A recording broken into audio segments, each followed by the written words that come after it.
Okay, Gaetano. So when you want, you can start. Okay, I can start now.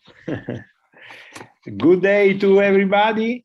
Thank you very much to be here to listen the presentation by Sergio Luzzi.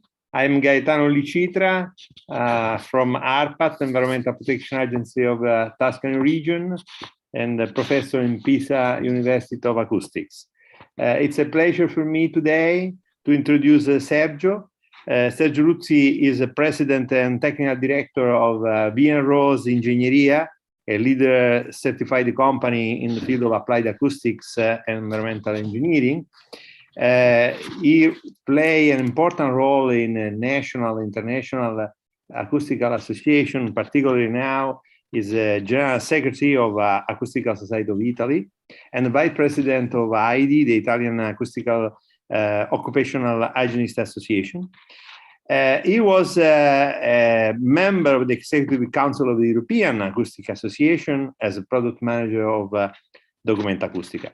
So made a role also in other important associations like ESCV, and is also in his experience adjunct professor in University of Florence and in other universities in Russia and in Turkey.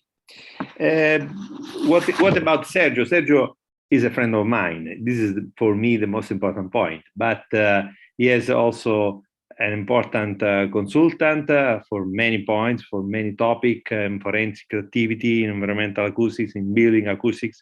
So today he will present his experience and his vision, because also I can say that for many points Sergio is a visionary. So I expect a lot from his presentation today. He will speak about acoustics and environmental comfort. So it's a very wide topic. I hope Sergio will be able to maintain and respect the time. And so please, Sergio, start your presentation. Thank you, Gaetano, and thank you to the organizer. Thank you, Mr. President. I try to begin the presentation from the beginning. Thank you to the organizer for giving me the opportunity to present this lecture on acoustics and environmental comfort in this particular time of our life. So, good afternoon, ladies and gentlemen, dear colleagues and friends. I hope to say something that is oriented to the future, but I want to start with a prologue because it was 2018, it was May 2018, we were in Crete, in Ersonissos, at the last EuroNoise Congress.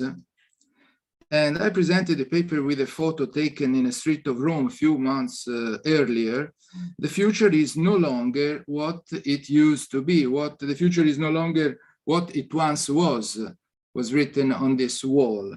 Nobody could have thought at the moment that this sentence was prophetic and that it would soon become a kind of motto, a kind of sentence of hope, but also a sentence of consideration during the months, the first months of pandemic and of lockdown, when other similar sentences were written in many walls. So I searched on the web for the author of the sentence. It was a quote. It's a quote from Paul Valéry, and also from Marc Strand. Paul Valéry is a well-known French poet, but Marc Strand was a Canadian poet that wrote a poem that contained this sentence. The future is not what it used to be, but contain also another sentence at the end, that the future is always beginning now. I think that this can be the inspiration of my presentation, but it's just a little contribution. But it will be the inspiration of what we have to do in terms of environmental issues connected to well-being, connected to comfort after the pandemic time. What about sounds? Sounds are element of relevant importance in all aspects of life on Earth, being a component of primary importance in the definition of habitats. Habitats are the place where we live. In Latin, habitat means he or she lives, and that condition the quality of life, and are also sources of multisensory perceived comfort and discomfort. In the meantime, between the past EuroNoise and this EuroNoise, and especially during the last 2 years, we have worked, I say we because many of us have been involved, and many associations, as you can see, sorry, have been involved in the International Year of Sound. The International Year of Sound is very connected with the topic of my lecture, because the motto is the importance of sound for society and the world, and the aim is to highlight the importance of sound and related science, especially involving the young people of all over the world. I have the privilege and the honor of chairing the international competition that has been carried on for the whole school year 2020 and 2021. I think one of the most difficult school year of the recent history.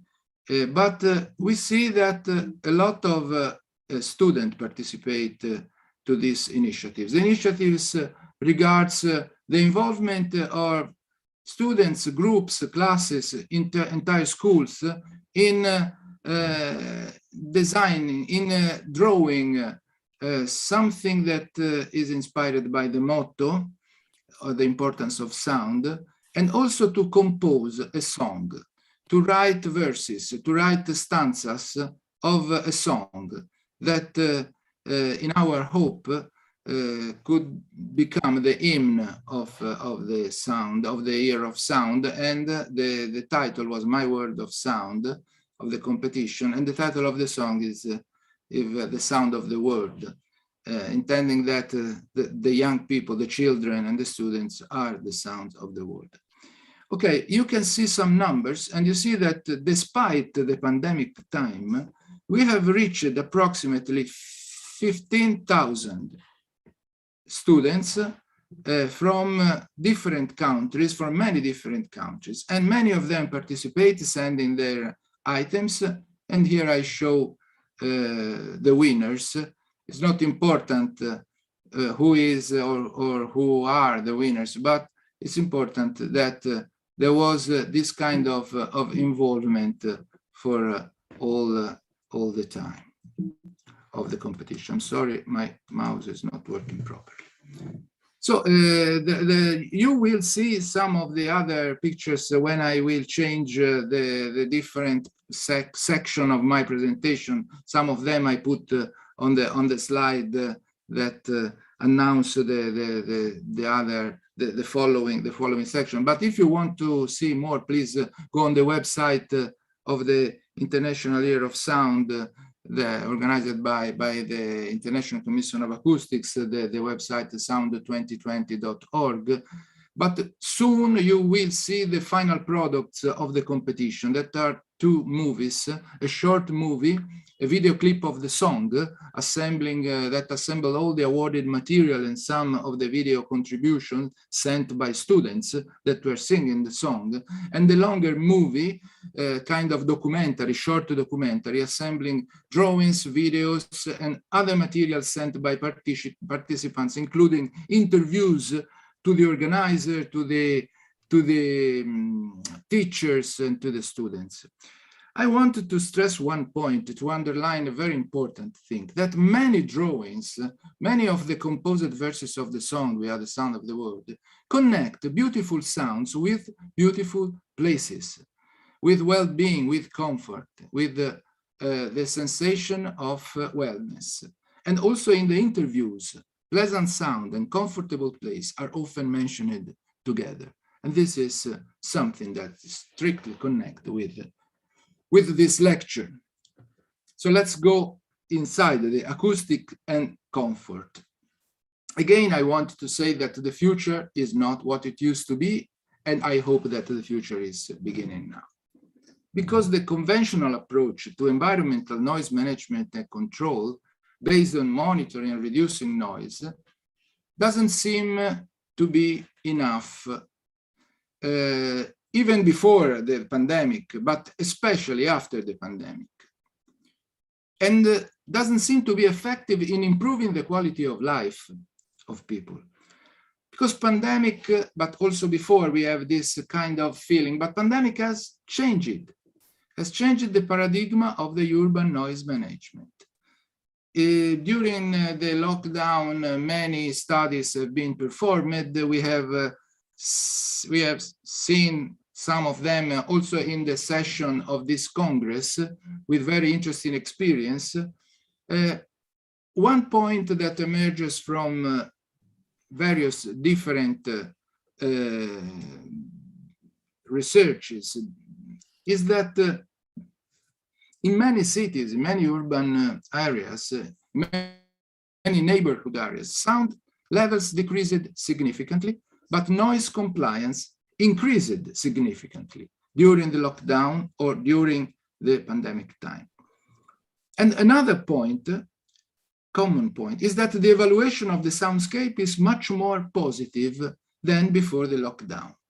So this can be a useful starting point, because if we admit that pleasant and unpleasant sound play an important role in defining the comfort and the quality of life, if we admit that the habitat is conditioned by the acoustic comfort and the acoustic quality, and this is the new frontier of design, living and working environments, urban spaces, places for rest and leisure, I think that we can start the new future.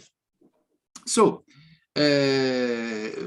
considering noise mitigation, considering all the classical approaches to noise control in cities, but also considering sound enrichment experience, for example, sound masking experience. I mean, in a big connection, in a huge connection with other sources of comfort, in a kind of global comfort design methods can be a solution, and can be something that follow what always we have been talking about regarding perception of sound and perception of comfort.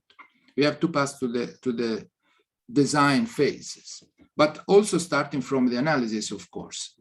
So just few words and few definition. We know that the perception is multisensory.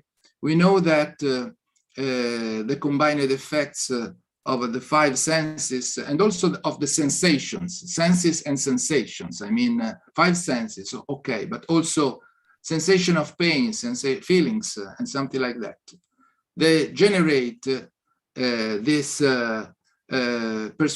perceptual aspect of that we can say feeling, with feelings and sensation. The global comfort can be defined as a mental condition that expresses satisfaction with the habitat in which the human beings live and work, considering both the objective parameters and the subjective assessment, not different from the soundscape, as you can understand. The feeling of well-being and the perception of comfort or discomfort are both linked to the characteristic of the outdoor and built environments. I say for the first time a word that we will see later many times: the context in which the interaction between person and space and place happens. So we have to consider what we hear, that is everything, what we listen, that is what we choose to hear, and we have to consider what we feel.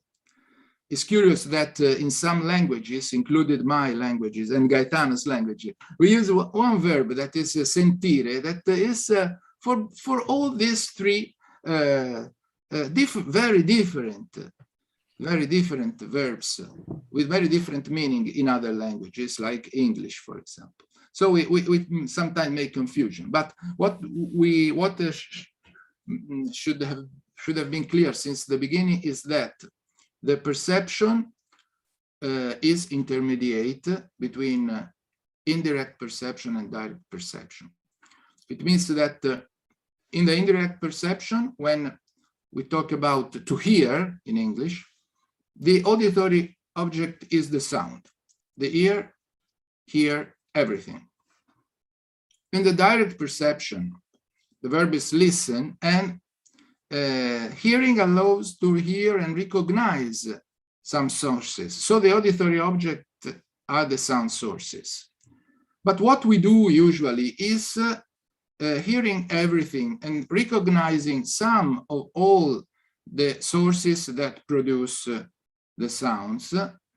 And this mechanism characterizes the acoustic scenario and the context. So the object of the study in terms of comfort design should be the context. Because as we know, there are so many factors that influence the perception of sound and the perception of comfort. Our brain make a kind of problem-solving action, because hearing sensation include also sensation coming from, as I said, other senses and other sensation, like the weather condition or the presence of hearing aids for hearing impairments, but also factors like cultural background, intention to be in a place, or the personal state of mind, things like that, that are well presented in this picture.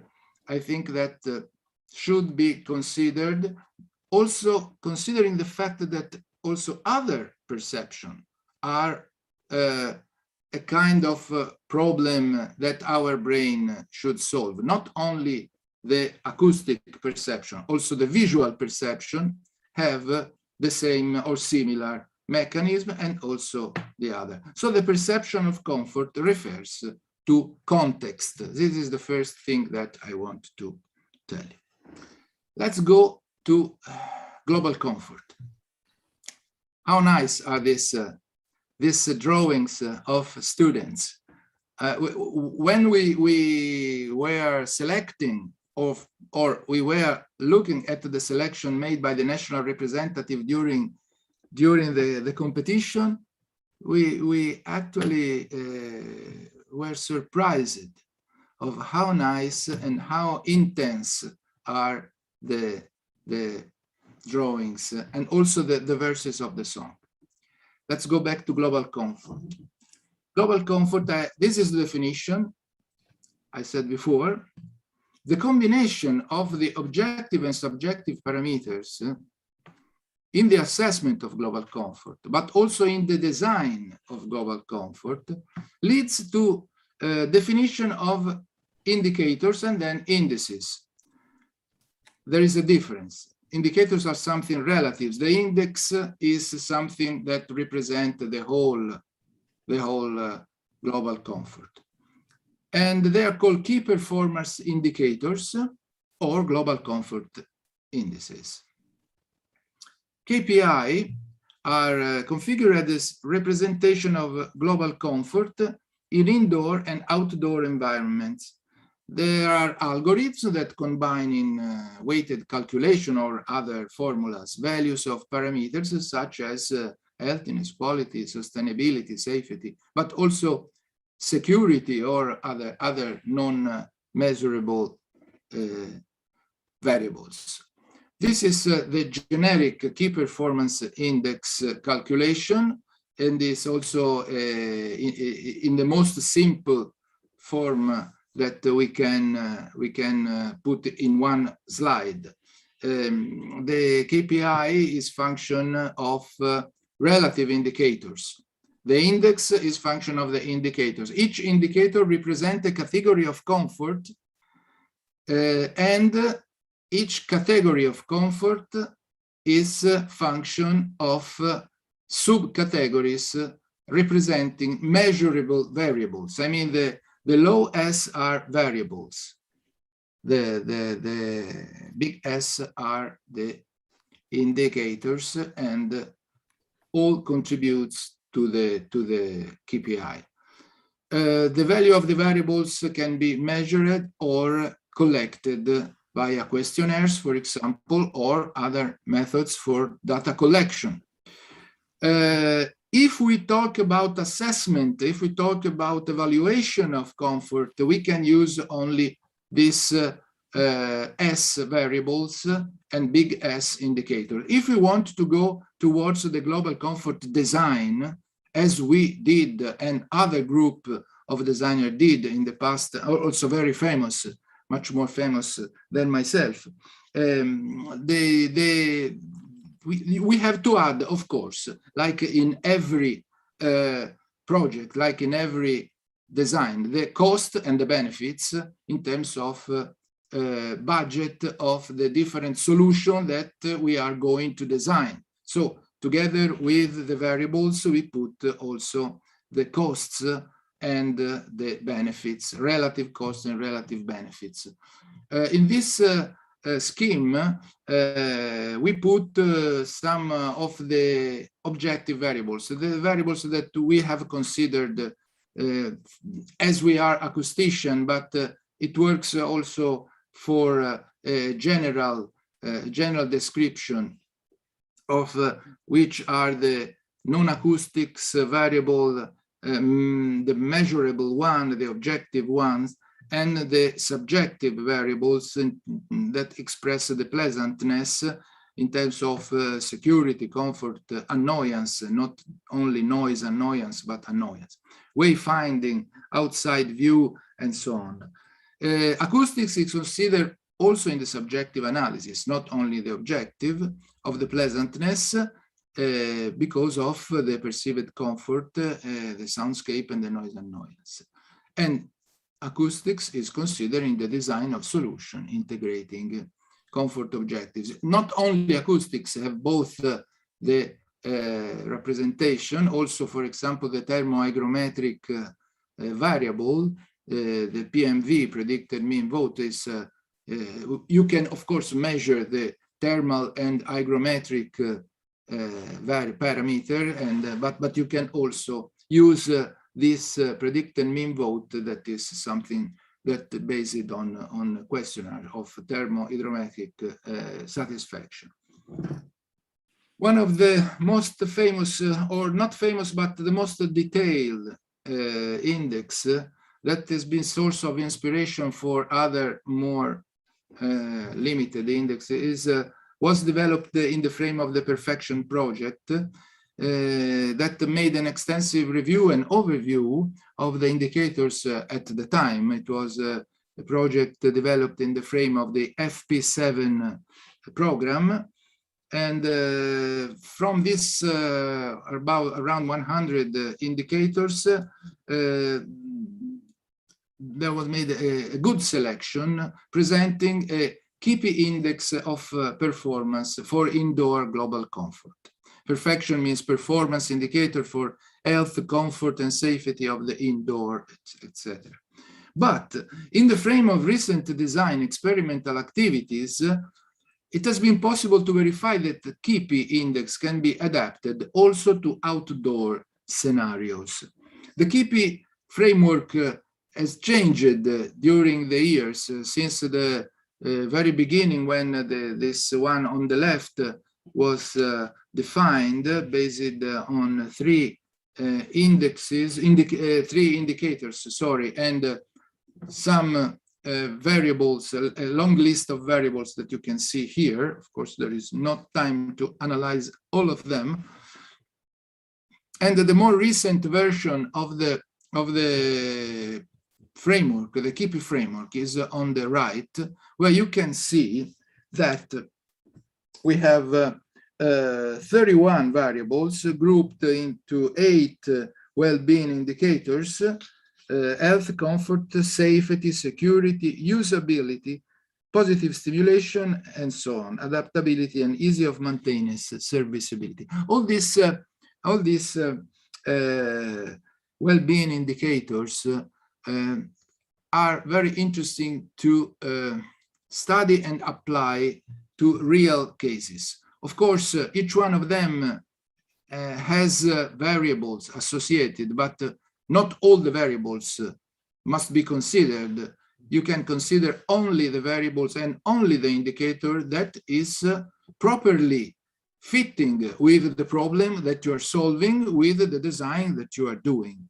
I want to show you one of these well-being indicator in particular. It is one that has been for me a good source of inspiration, and I hope it could be a source of inspiration for many designers of global comfort buildings or global comfort urban areas. The degree of usability. The degree of usability is proportional to the proximity, this is definition, but then we go deeper, between the designer model and the user satisfaction. And we may say that if these two models, what was in the mind of the designer and what is the final result, better if what is expected. So you can start from the design in adapting it, but this distance, I mean, is a symptom of the failure of the project in terms of global comfort. It can be a very good project from all the other points of view. It can be perfectly working, perfectly functional, very beautiful, but not comfortable, not accepted as pleasant for the users. So usability is something that should be considered, and we have it should be considered if we don't want to create uncomfortable habitat.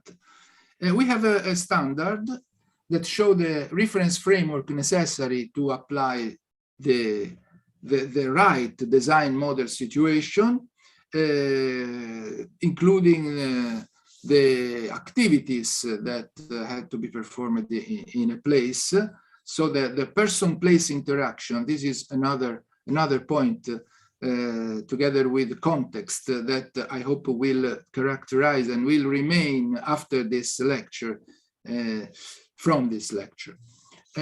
We hope that this standard that belongs to the series concerning the ergonomics of man and system interaction will find wider application in design of living and working environments, and could be also considered in the policies for requiring the design when experts are contacted by institution. Okay, global comfort and soundscapes. One of the many legacy, but one of the important legacy that Raymond Schaeffer left us, you know, he passed away a few months ago, regards the fact that acoustician, soundscape researcher, urban designers should look for harmony. And he defined harmony as a key word, and say that acoustic comfort leads the relationship between the human community and its sonic environment.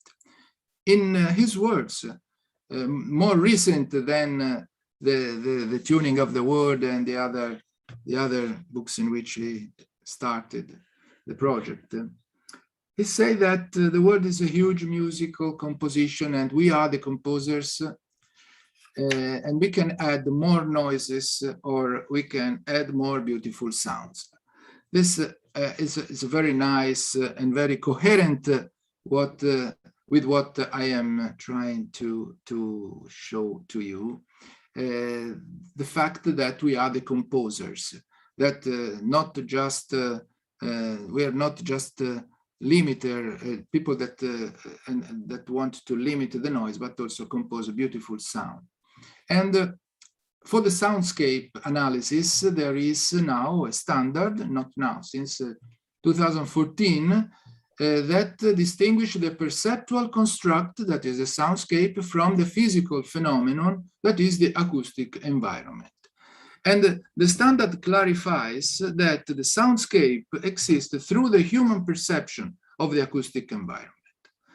The other standards of the series, they are more or less out. Maybe the last one that is in progress will be the most significant for designers, because after data collection and data analysis, we'll talk about design, how to design the intervention connected to the soundscape analysis.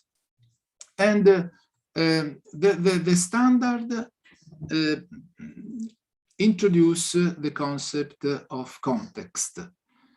I have worked a lot on this context because it is very compatible, is absolutely compatible with the global comfort analysis that I showed you before. Because the context, in the word of the standard, includes a relationship and interaction among persons, places, and activities. And this is something like the usability. Influences the soundscape and vice versa in time and space, is mainly responsible of perceived comfort and must be taken in account in global comfort design action. It means that in this very simple scheme, the soundscape and the acoustic environment interact and change the context.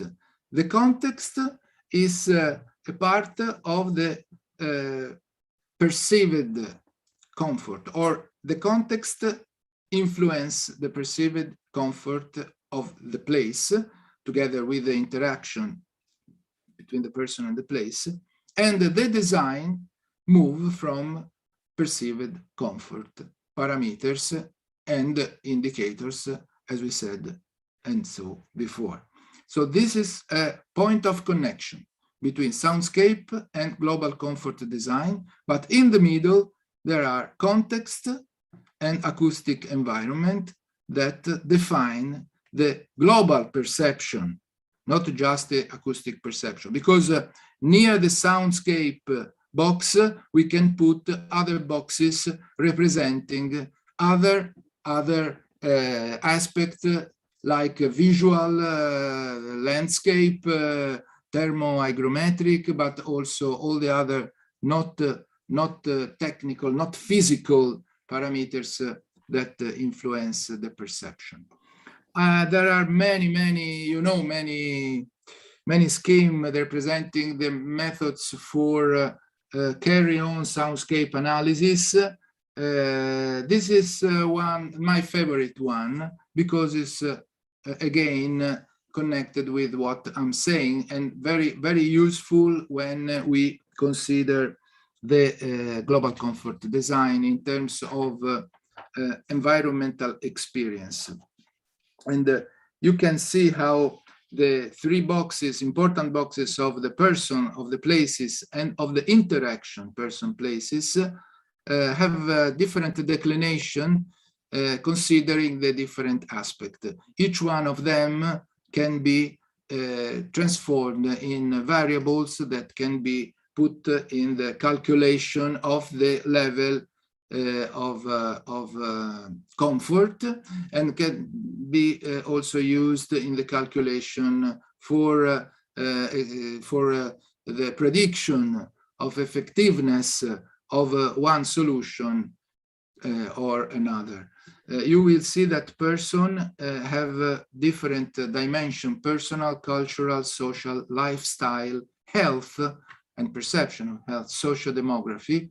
You see, of course, the physical and this difference of place. When it's a place type, means it is a square, is a park, is a urban area, is something in the countryside. And so we have also the interaction. Interaction means the satisfaction, the residential satisfaction, the familiarity, the expectation, the identity, and the information.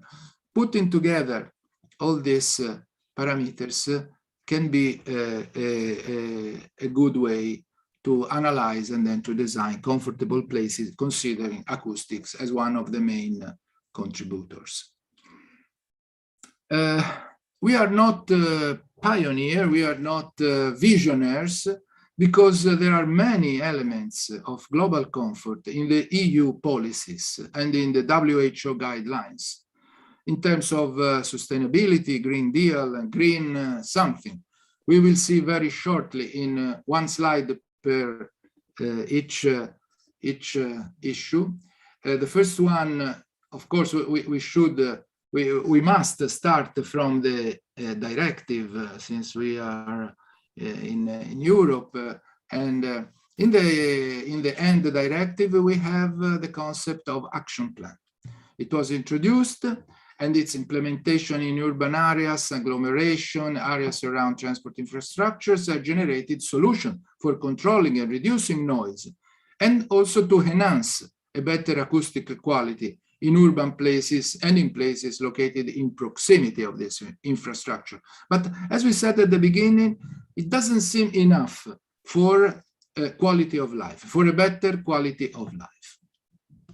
So the correct identification of quiet areas in agglomeration, and recently in the open countryside, there are many working groups that are defining the way to identify the quiet areas in the open countryside, requires holistic approach.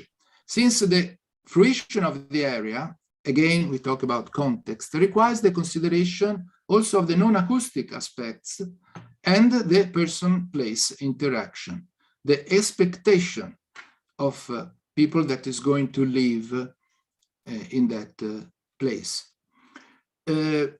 Must be said that at the same time, also the European framework of legislation, regulation and standards regarding building and room acoustics and noise exposure in workplaces have started to consider the sound performance of building and the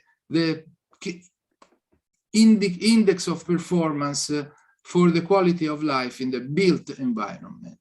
And this parallel or not parallel, I hope integrated path can be the key of the next years.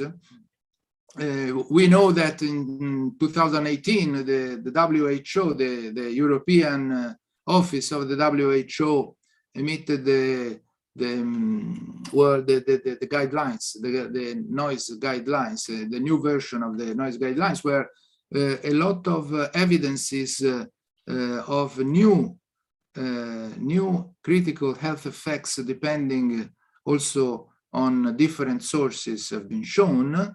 Evidence is collected in the previous period, and we see that there are some critical health effects also in terms of non-auditory health effects. There are not only the hearing damage, hearing loss, tinnitus, and so on, and not only the physiological non-auditory risks and damage like cardiovascular and metabolic problems that were known, but also the psychological effects have big dignity in terms of mental health, limitation of well-being, and cognitive impairments, in terms of discomfort. And the WHO published also other important documents more recently, some of them are 2021, in which they go after the declaration of making green and blue spacing, green and blue infrastructure as a solution, and showing the connection between green space design and effects on mental health, effects on well-being, effects on comfort.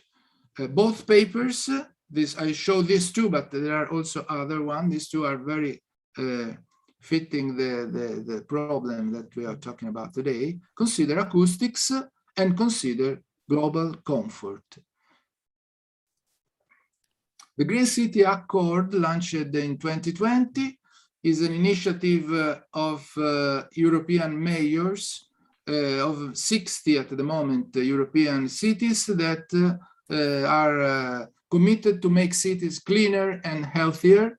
By signing the accord, they voluntarily commit to addressing 5 areas of environmental management with a specific objective, like the improvement in air quality, improving water quality, considering the biodiversity and management of municipal waste, and a significant reduction of noise, but also better acoustics in urban areas.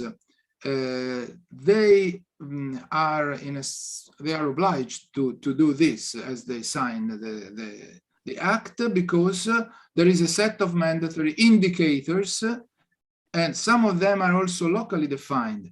Again, we have indicators, and indicators of how green is a city, and if we consider how green is the city, the global indicator for respect the pact of citizen, okay, we can see that it is another variable for the global comfort framework.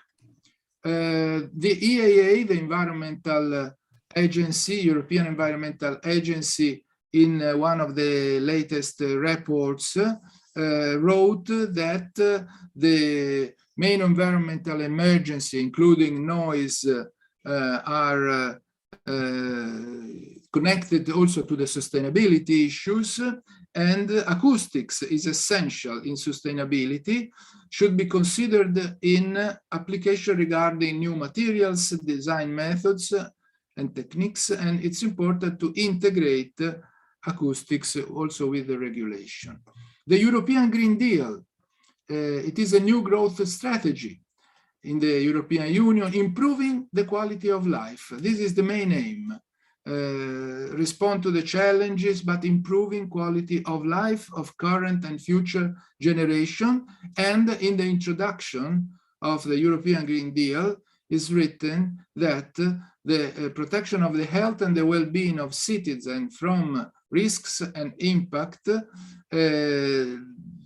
is a condition to protect citizens from the climate changes and from the consequence of the climate changes. Important, the document gives evidence to the need of addressing the combined effect of different pollutants, defining, again, global comfort strategies. Finally, going out of Europe, we just mentioned, because we want to be complete, the famous, I hope famous, Sustainable Development Goals table, the global goals of the United Nations established in 2015. And if we have a look and we go deep of the description of the goals, we see that almost all of the 17 goals deal with environmental comfort, and at least 7 goals deal with acoustics. I've put a red dashed line around these seven goals. If you go and read, you see that acoustics is involved. And there is a standard for sustainability. This is important. This is another ISO standard that addressed to sustainable development of communities and management system for sustainable cities.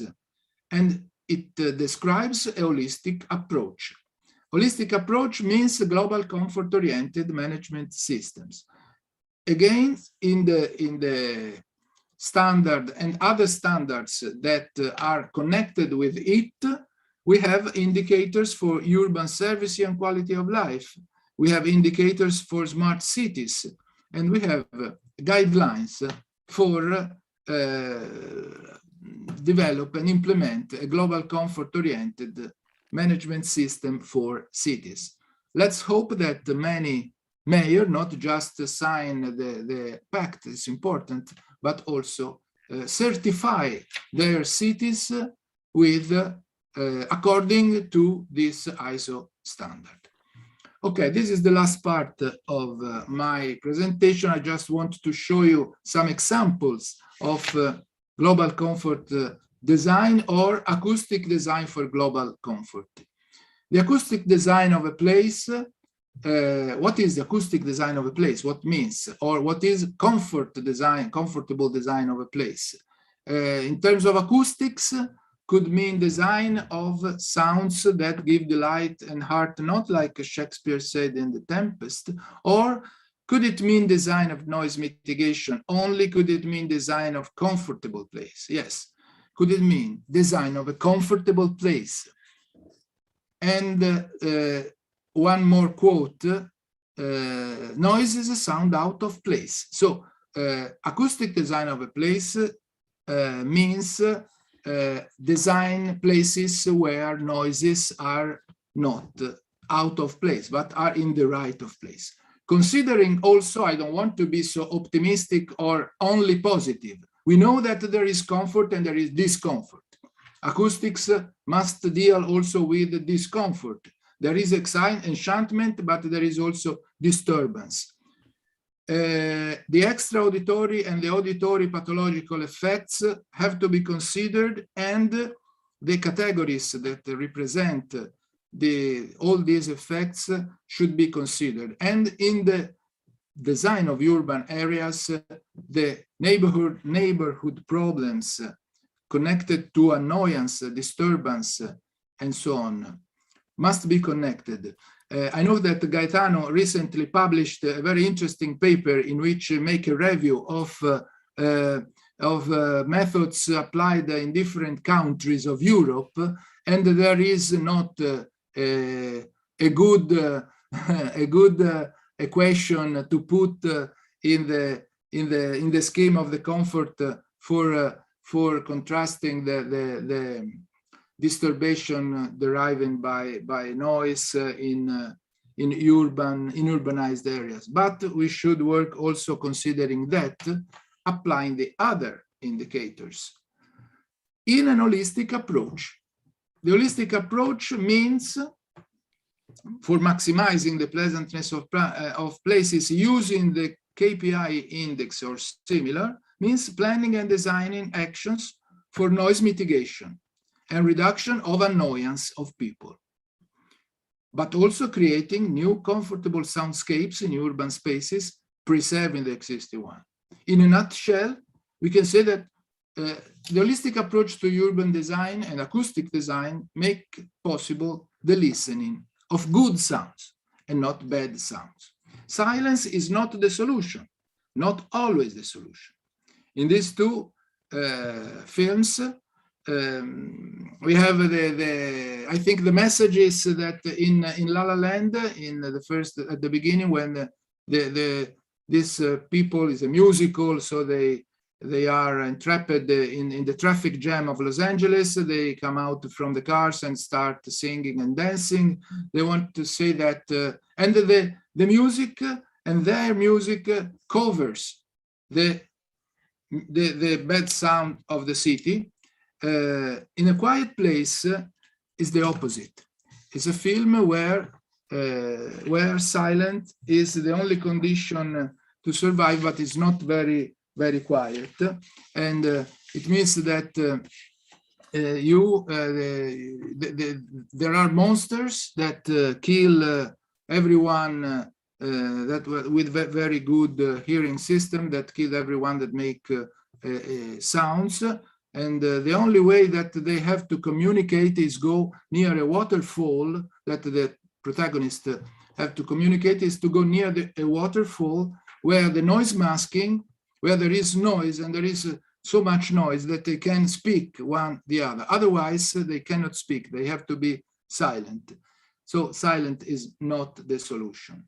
But sound masking and sound enrichment can be good contribution for the solutions. Music can bring quality, enhancing the beauty of the context and encourage interaction between people. This is one experience made in Italy.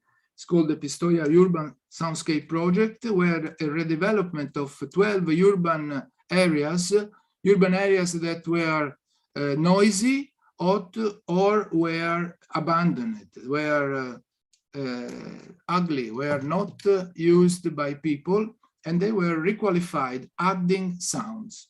So there is not only the noise masking, but also the sound enrichment that can be a key for design urban soundscapes. This is the design, the sketch, the rendering of the new Champs-Élysées area, where a very expensive project has been presented, and it will be transformed in a perfectly green and blue area with an extension of 1.9 kilometers. It is a very huge intervention, but it is also a source of inspiration because the PCA stream architects have done a good job in presenting the feasibility study. You can find it on the web.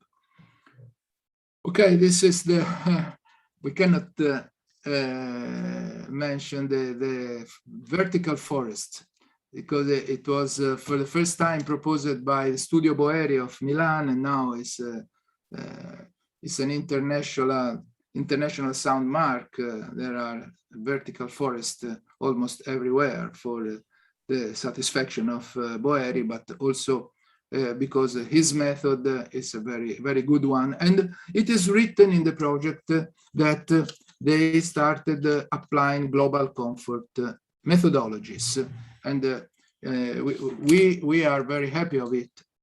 The last one is some hints, some suggestions for creating green spaces, blue spaces, green infrastructures, and so on, but especially combining green and blue spaces and infrastructure. This is a good example, and the holistic approach is also described in a green and blue infrastructure document published by the EU in form of guidance for the strategic framework for supporting the development of green and blue areas.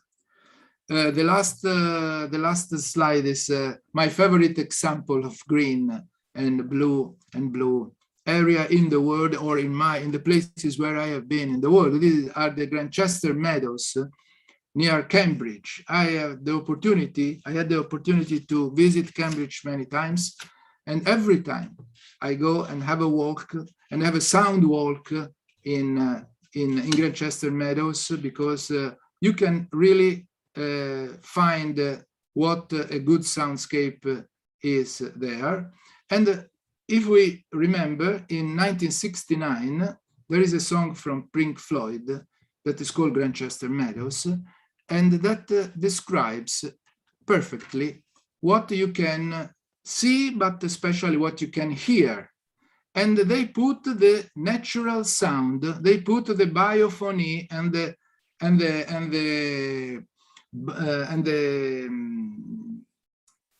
the other sounds, the other natural sounds. So biophony of animals, but also the noise of the water, of the wind, and so on. In the song, I give evidence in blue to the verbs that are connected with hearing, and I put in red the sources of sound. Sources real or imagined by the composer. There is no time for hearing the song. I put it on the presentation, but you can hear. You go on the YouTube or Spotify or where you want. The song is very nice, and this represents a very comfortable acoustic and not only acoustic, comfortable place. Going to very short conclusion. Just to summarize the main concept, acoustic comfort is an important part of global comfort. The indices of global comfort are calculated considering variables representing the perception of the acoustic context and more in general, the environmental context. Soundscape and comfort-based policies integrating the conventional approach can be the new frontier in noise management in cities. Sound masking and sound enrichment, introducing useful and or pleasant sound in noisy or anonymous places, represent again a new frontier, a new perspective in urban requalification and redevelopment. Acoustic and comfort are integral part of greening and sustainability policies and actions. The COVID-19 pandemic met Europe in the ecological transition and accelerate the ecological transition. European cities have been at the forefront of the crisis in the very first months of the pandemic and now at the forefront of the recovery. The global comfort design methodologies shall be reanalyzed, enlightened by these new skills also that we should develop for considering the ecological transition, but nevertheless, even after in the post-pandemic time, with new hygienic regulations and habits that we must follow for sure, nevertheless, they will keep or increase their validity and indispensability. Many documents and guidelines emitted by political and health institutions agree that the holistic global comfort design methods with consideration also on the post-pandemic updates could be fundamental for the new declination of quality of habitats and quality of life. At the end of this lecture, let me remember a person, let me share with you a memory of a very dear person, a distinguished scientist, high-profile researcher who unfortunately passed away a few days ago. With her passionate work, Rosalba has made a huge contribution to the development of the environmental acoustics in Europe. I'm sure many of you knew her, and I'm sure that we will miss her in the future congresses, meetings, projects, and in the future life. Thank you very much for your attention. Grazie, grazie Sergio. Thank you very much, Sergio, for your presentation. I don't know how much time we have for questions, maybe just one or two. So please, from the floor, if someone can put some question or some comments on the presentation, Sergio. Okay, if we have not, I can just say to Sergio, sometime a soundscape could be a trick respect to make an intervention. You know, when you want, if you don't want to spend money, you try to mask the problem. But as you say, in many other cases, we need to act with masking. So what do you think about? I mean, what is the relationship between the needs of an intervention in terms of barriers or the passive technique or an active implementation of something else? I fully agree with you. And if George and the organizer asked me to give this lecture 10 years ago, when, as you know, I already was interested in this kind of stuff, I will never be so optimistic like I am today. This is due to the fact that in these 10 years, at least in some part of Europe, the definition of what is needed, of course, thanks to the strategic noise maps, thanks to the national legislation, thanks to the action plans, has been done. And I think that the great work that is done now allow us also to be more in favor of these things. But the risk that they are used as a trick, as you said, still remain. But I want, as you say, have you seen, I want to underline that these new approaches are now present in the official documents. And I think that some serious studies can be done for putting together the needs of intervention with the active improvement of the soundscape. In terms of action, we have just two questions, one by Luena Strepi and Arianna Stolfi about the distance between the designers and the research. So how can we fill the gap between research and design activities?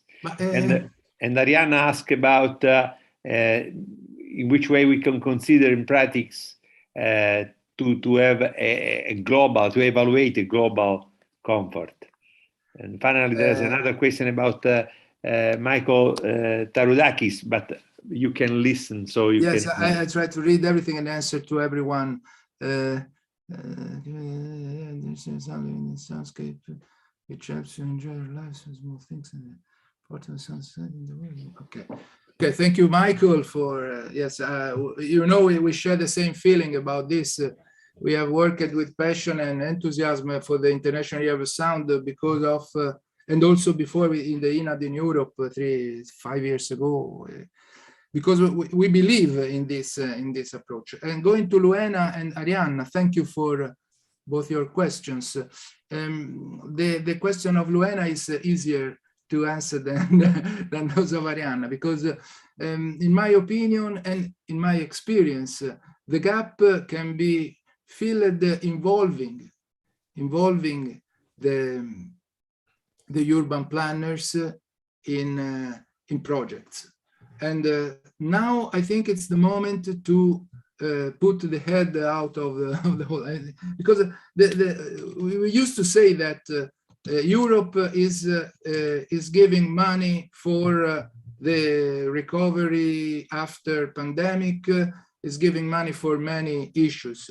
We have to convince that it is a good idea to use some of this money for make the more pleasant places according also to this theory, showing them that is a serious thing. I think, okay, this is the key. Maybe I can answer in a very short sentence that we have to show that we are serious. Maybe they cannot say no, because otherwise they lose the money that Europe is sending, since all the documents that I have shown emitted by Europe are sensitive to this problem. So we have to be more courageous. We have to try to involve directly the policymakers.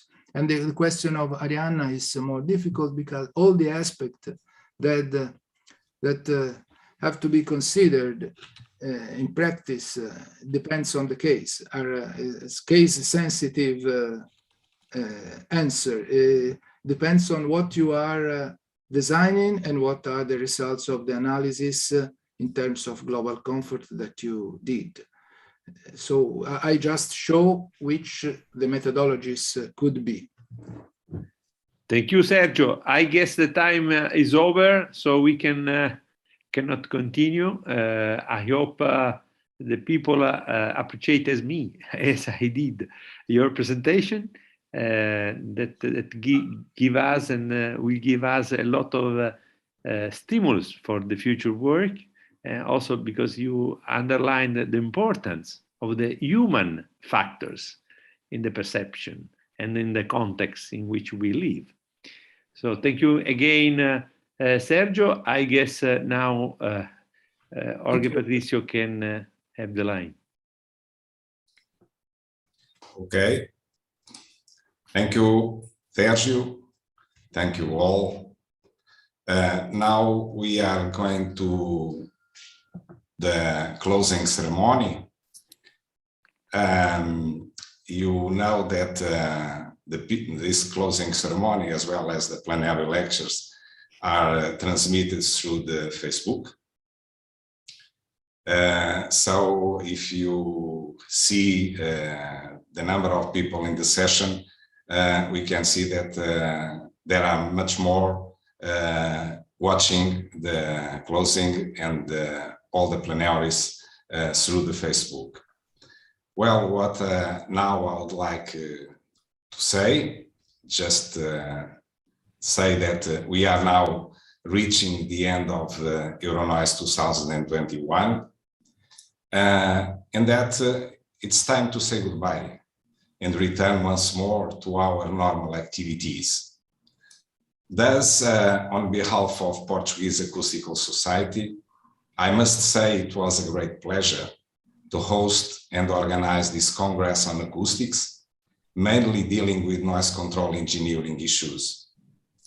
These days were of intense work, involvement and dedication to present the developed solutions and discuss them to serve the needs of the human being and their quality of life. This Congress, organized by the Portuguese Acoustical Society with the friendly collaboration of Spanish Acoustical Society, had institutional support of the Portuguese National Civil Engineering Laboratory and the Faculty of Science and Technology of the University of Coimbra. To these two entities, I give my special thanks. These last 3 days were of intense work due to a very compact and dense technical program with presentations of high quality, where, in my opinion, some could be extended and complemented in order to be submitted to Ata Acústica or even Acoustics in Practice, both EAA products. I invite you to do this. The EuroNoise 2021 initially sought to take place in the beautiful island of Madeira. Due to the current pandemic situation, COVID-19 had unfortunately to be held virtually, creating a new challenge to all of us, the organizers, participants, and exhibitors.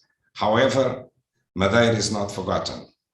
Portuguese Acoustical Society intends to present in the future a new bid for Madeira to bring all the colleagues to visit this beautiful island.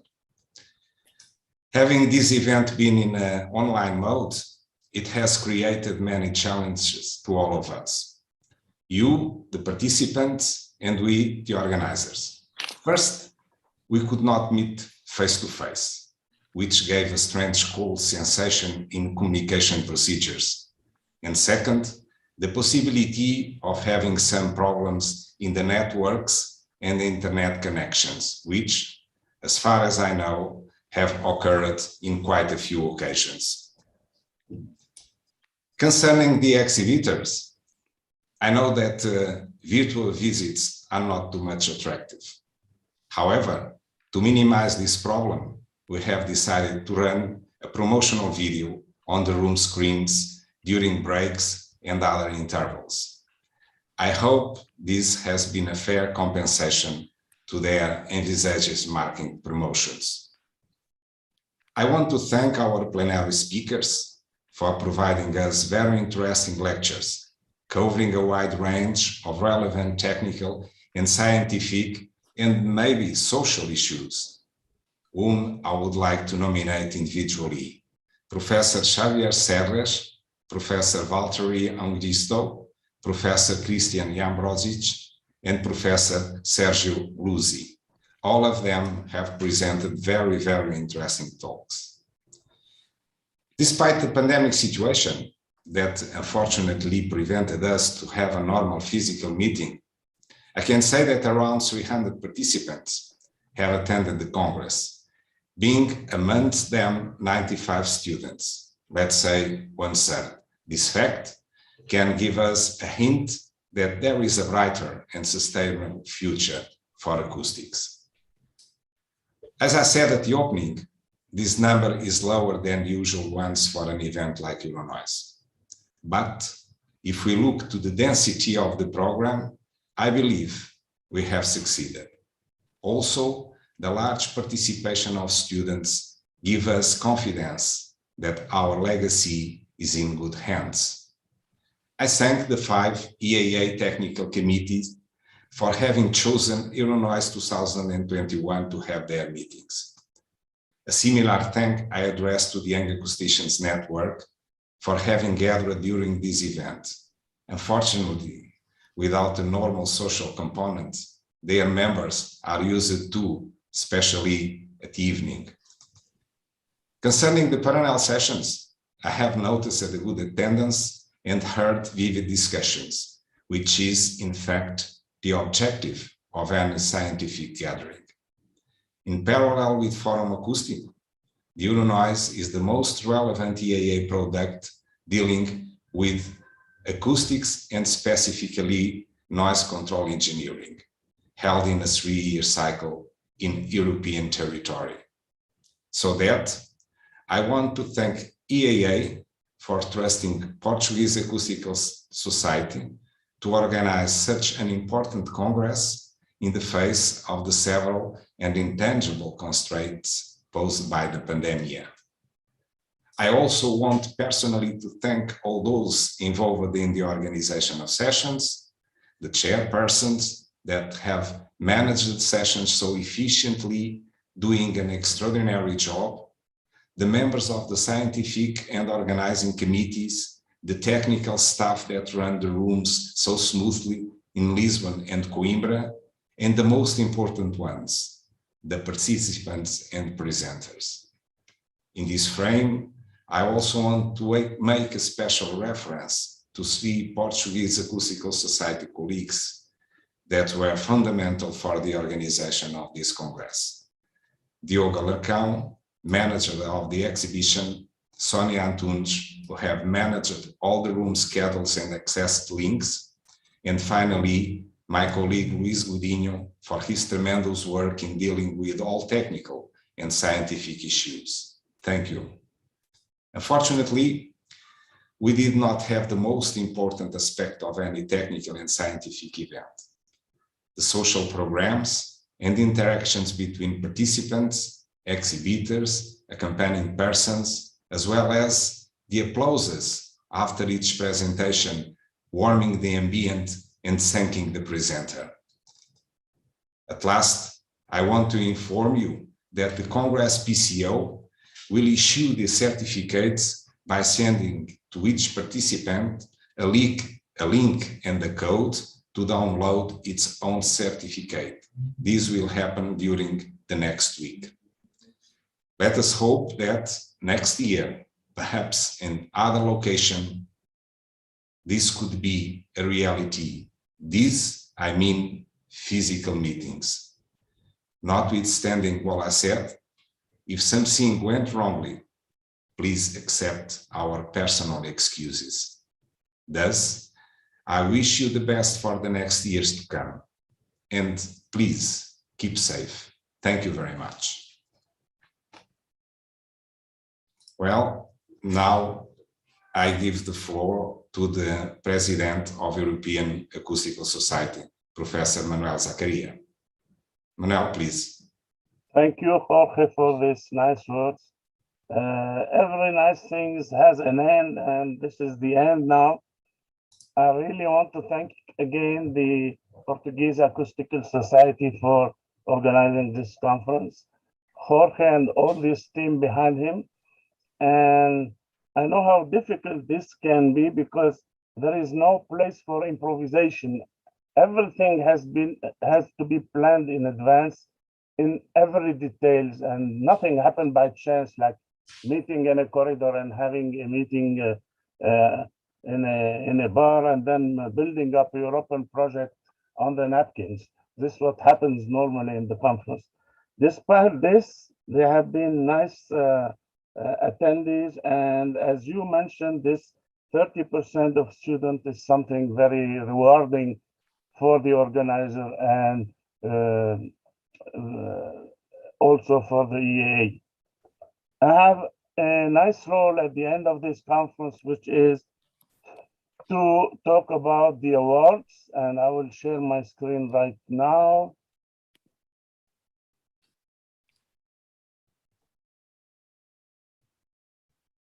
As you know, in every main conference of the EAA, we have the best paper award that is given.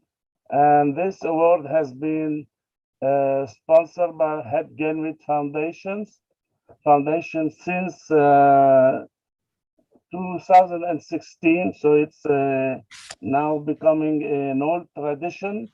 So we have met in the back stage and evaluated all the candidates, and this is the list of the people that have been awarded. Mara Escarti Guilhem, Diaz Andres, Silvia Fasano, and Elena Badino. And of course, the subject, as you see, are from very variable topics, and papers were really from good quality. And as it has been mentioned, we encourage these people to publish them as a paper, either in Acta Acoustica or in Acoustic in Practice, depending on the topic of the paper. These people, of course, will be informed directly, and also this will be published on our website, on the conference website also, and in our newsletter. Finally, now the door is open for application for EuroNoise 2024. Hopefully it will be really physical. We are really fed up with talking to our computers. And so any people are interested can apply through the society to the EA for this application. Well, this is it. Thank you for that.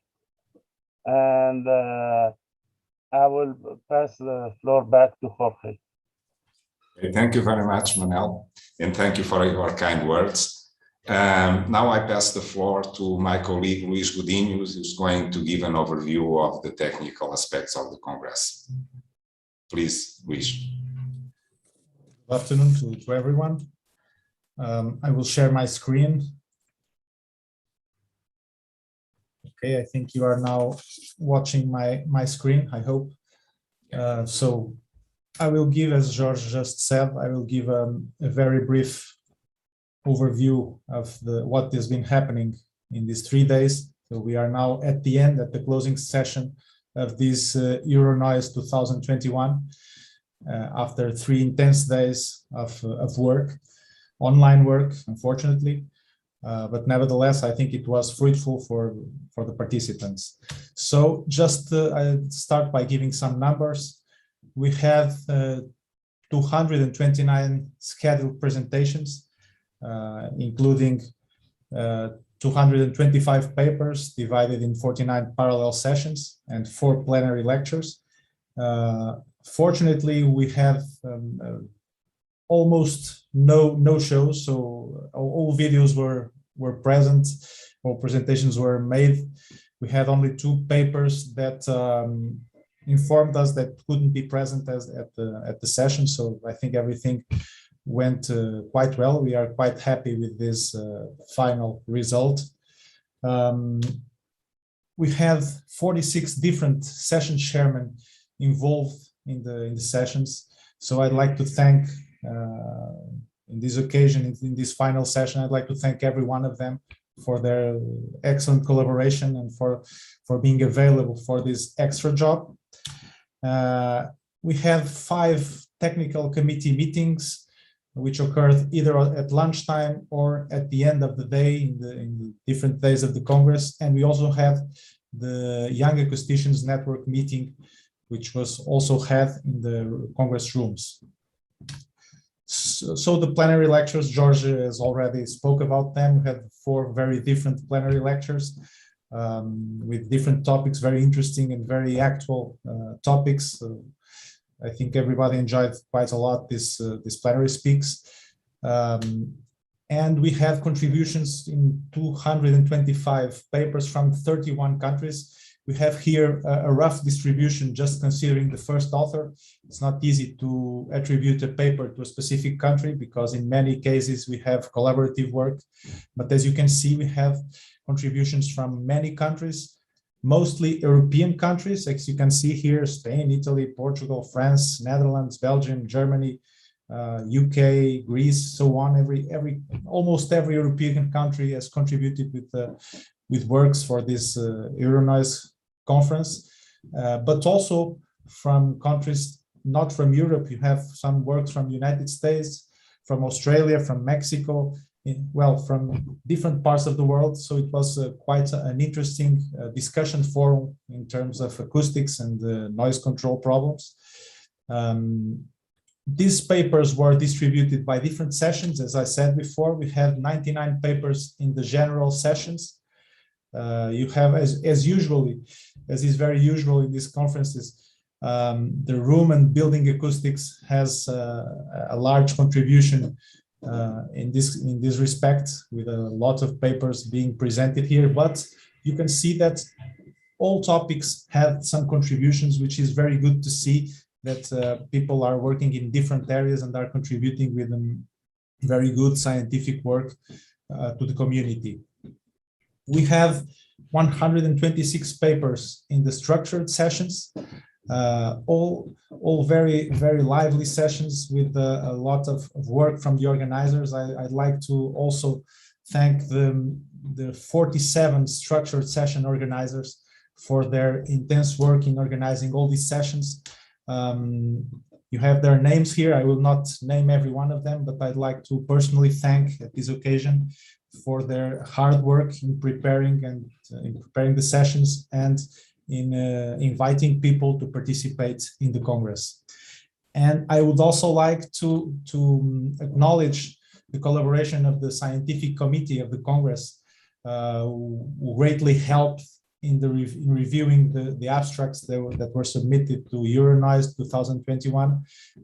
Thank you very much for your help here. It has been essential to ensure high quality standard for this conference. We have a technical exhibition, as George already said, with 6 exhibitors and with a virtual exhibition. We are very grateful for these companies to being here, for presenting their products, which are related to our topics. So thank you also to all these participants from the technical exhibition. And finally, I'd like to mention that, as you know, you have received the proceedings. They were given to all participants. In case you need some specific thing about this, you are always welcome to contact the Portuguese Society of Acoustics. I think every paper is there. It's a good edition, which has valuable contributions. So at this point, before finishing, I'd just like to thank people that helped us to put this Congress on the air, because it was literally on the air, it was online. In particular, people that were in the rooms, in the technical staff, and which allowed everything to run smoothly. Thank you very much to all of them. They were essential to this process, as was the Secretariat of the Portuguese Acoustical Society. Well, with this, I finish my intervention here. Thank you very much for your participation in the Congress. I hope you enjoyed the beautiful island of Madeira, or maybe next time you can enjoy it. It deserves a visit for sure. So maybe next time we can meet lively in Madeira. Thank you very much. Okay, thank you, Luis. Now we don't finish any Congress without presenting the future events. So I pass the floor to my colleague Sonia Antunes to introduce the next events. Okay, Please, Sonia. So we start the future events with Ariana Astolfi, she will talk about the acoustics for ancient theater. Thank you, Jorge. I can share my screen.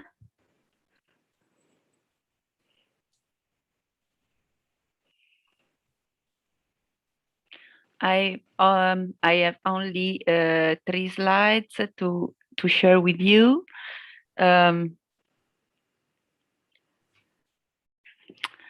Yes, this is the presentation, a very short presentation of the second symposium on the acoustics of ancient theaters that will be in Verona, Palazzo della Gran Guardia, from July 6th to 6th to July 8th, 2022, organized by the Associazione Italiana di Acustica and by the Hellenic Institute of Acoustics on behalf of the European Acoustical Association.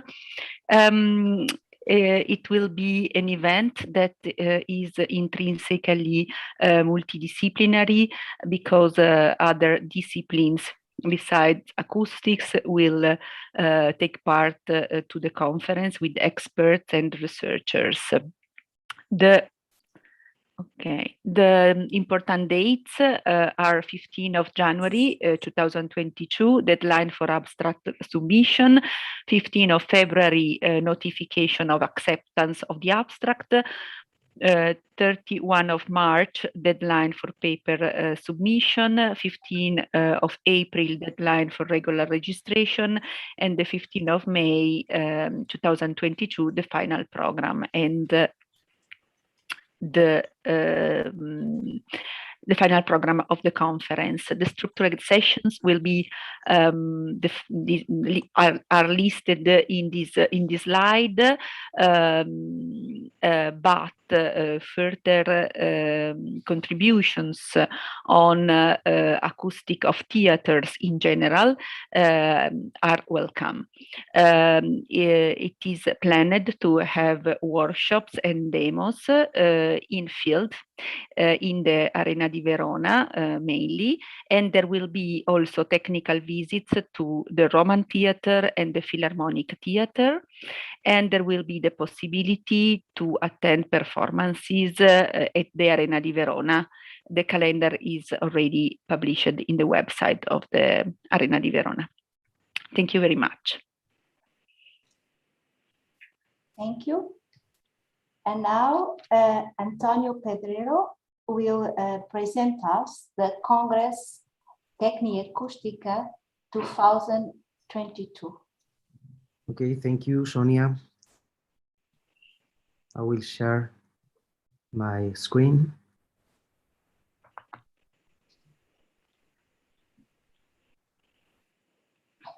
And let me take 1 minute before to go to Tecnica Acustica 2021.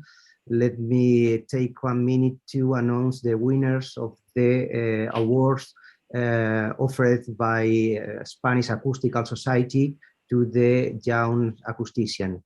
We have 2 awards. The first award is called Andrés Lara, in honor a nuestro, to our first president. And this is an award for promising careers in acoustics. This is supported by Spanish Acoustical Society. And the award Cátedra Luis de Camões is sponsored by this cátedra in the Universidad Carlos III de Madrid. The winners for this year are David Ortega Patón for his work on the use of audible sound from modulated ultrasound in indoor spaces in the Andrés Lara Award, and Irene P. Martin for this paper, Performance Evaluation of Image Reconstruction Algorithms for Photoacoustic Tomography. And now go to Tecnica Acustica 2022. This is the 33rd Spanish Acoustic Congress and the 12th Iberian Acoustic Congress, and will be held in Elche in November 22. The data are this you are watching in the screen, so reserve your data for this Congress, and 2 to 4 November 2022. And the location will be Elche, that is a wonderful city in the east coast of Spain. Let me show you a short video that show better than I can do what is Elche.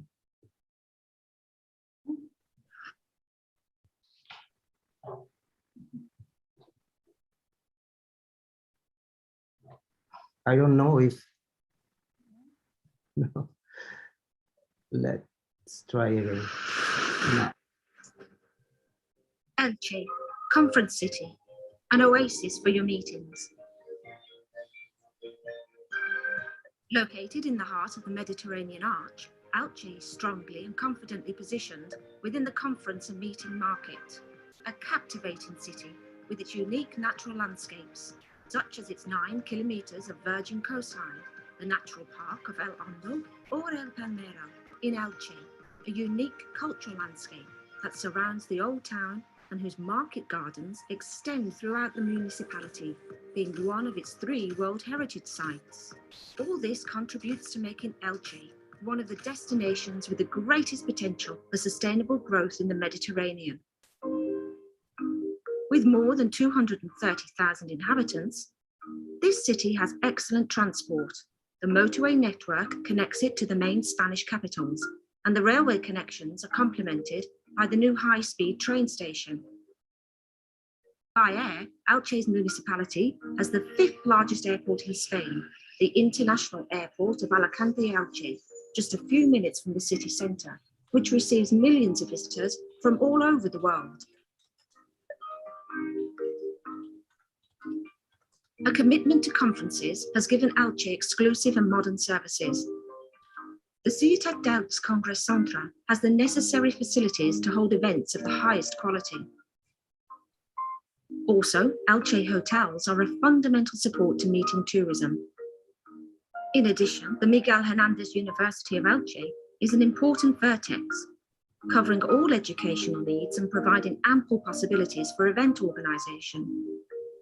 These offerings are complemented by a group of highly qualified service companies who carry out all kinds of events. Elche offers excellent gastronomy, using a wide variety of local products, and boasts internationally recognised culinary outlets. In addition, it has modern business providing incredible services and possibilities. The taste for culture is evident throughout the city, offering various cultural spaces, such as theatres and museums.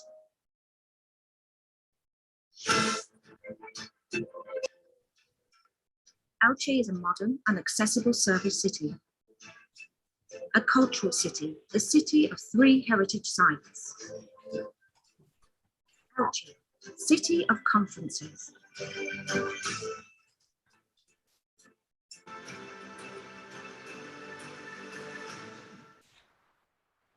Well, this is the city, and talking about the organization, this Congress is organized by the Spanish Acoustical Society, the Portuguese Acoustical Society, and the Miguel Hernández University. Also collaborates the University of Alicante and the Elche City Council. And we will count with the institutional sponsorship of European Acoustic Association and the International Commission for Acoustics. Let me tell you some words about the program. We will have a technical program, including plenary lectures, general session, and structured session, which will cover all the topics in acoustics. We will have a technical exposition. I think all this will be face-to-face, hopefully. I don't know if it will be possible. And we will have also a social program, including a program for accompanying person, cultural visit, and a social evening. And nothing else. I invite you to visit us in Elche. In some days, we will have more information in the website of the Spanish Acoustical Society. Thank you very much. Okay, thank you. And now it's time for the presentation of EuroNoise 2022 by Dorothy Hammershøi. Dorothy? Yes. Yes, I think you can share your screen.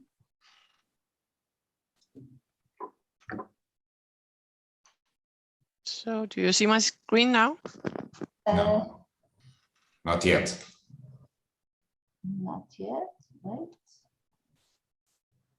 Okay. Yeah. Yes. Okay. Thank you for the opportunity to give a presentation of the conference which will be held in May next year. This is the joint conference of the EuroRegio and then also the BINAM, which is the Baltic Nordic Acoustical Meetings. These are regional meetings that are held every second year and where we take turns in the participating countries to host them. And it's our turn, so we will be hosting it in Denmark in 2022. So the organizing committee, the organizing associations, this is the Danish Acoustical Society on behalf of the Nordic Acoustic Associations, jointly with the Aalborg University, and then of course including also the Young Acousticians Network. The venue will be the venue that some of you know from the FOAM Acousticum 2011. It will be Aalborg Congress and Culture Center, where we have a hall that can seat 550 persons. And we have standard lecture halls for the parallel sessions that can seat up to 225 participants. It's, I hope, safe. For a physical conference, everything is planned for a physical conference, and I heard the closing remarks of Jorge Patricio that we are all missing the social interaction, and this is also something that we have given priority to in the program. We have before the conference, which is Monday, Tuesday, Wednesday, we have during the weekend the Young Forum, which is the EAA training school. There will be a Young Forum social event on the evening of Saturday, if we are fortunate to have sufficient sponsorships. There will also be a welcome reception, which is hosted by the municipality of the city of Aalborg. Then on Monday, we will have the Young Acoustician event in a local concert venue. And we will have on Tuesday a technical tour at the House of Music and also a gala dinner. Unfortunately, not a concert, but we will have the opportunity to see the symphony orchestra in the training session in the afternoon. We have space for technical 3 parallel or 4 if we need to parallel technical sessions. We have plenary lectures, 3 plenary lectures. The first one is going to be given by Mette Sørensen, who is a scientist from the Danish Cancer Research Institution, and also a professor at the Department of Natural Science and Environment at Roskilde University. She has in a study looked at population data from 2000 to 2017 and have demonstrated the prevalence or the higher risk of a number of diseases from traffic noise. Another keynote will be given by Frederik Lundgren, who focus on the sound insulation, the resident satisfaction and design of wooden residential buildings. The general theme that we have on the conference is that of the United Nations Sustainable Development Goals, and we actually currently have an open call for proposals for structured sessions. So I urge you all to consider whether you would like to contribute to making this conference a success. Send the title of the session, the general field. So this would be the TC area of the EAA, typically. The relation to the United Nations Sustainable Development Goals, if any relation. And then please list at least 5 contributions that you think or that you know have accepted and will be willing to give the talk in the structured sessions. This is open now. You can send it directly through this email, or you can find the webpage formula on this webpage. We have not yet opened up for the submission of abstracts, but this is going to come in the next days or weeks. Yes, I think this is all I have. I realized that I should perhaps have included also the important dates of the conference. So I think if you will allow me, I could do this in the chat. Let me just see if I have the chat open. Here I could send that. The deadline that we have for the structured sessions, we will allow this to extend a little bit longer. In fact, we will, if we have a good proposal and we're able to incorporate it, then of course we're open to any suggestions. Thank you. Okay.